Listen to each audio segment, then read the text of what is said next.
Okay guys, welcome to my channel. Please like, comment and share, and also don't forget to subscribe.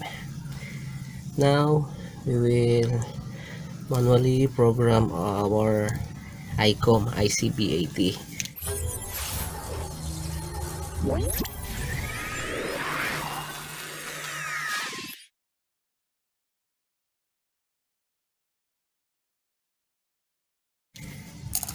So this is the sample frequency we will input in this radio, and we will save it to channel 20.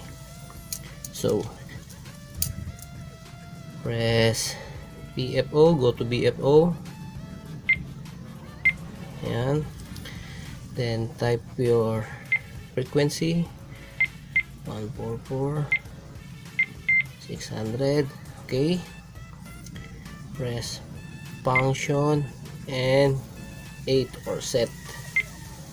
Okay, the transmit is on. Just press the up down button. Okay, we're looking for, so this is the receive tone, transmit tone, 162.2. use the knob to change, to rotate.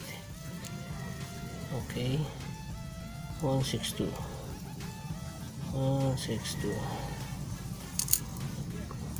Okay, 162. Then up and down button. So it the direction set it positive. So 600 kilohertz, it's set to 600. So you can change it by rotating the knob. Okay, that's 600. So already set. Okay, then go to and back to set the direction. Press again function, then 4. So direction is in negative, but we need is a positive direction. Repeat function, then 4, set to positive. Okay,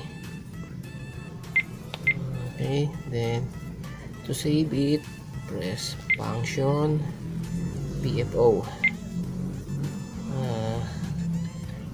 The memory is blinking, so we're going to save it to channel 20. Up and up button. Okay, so 20, then press function and BFO.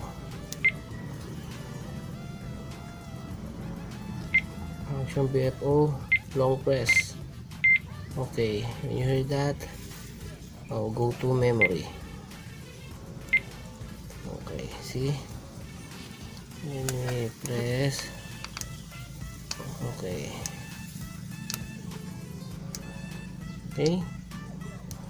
so that's it.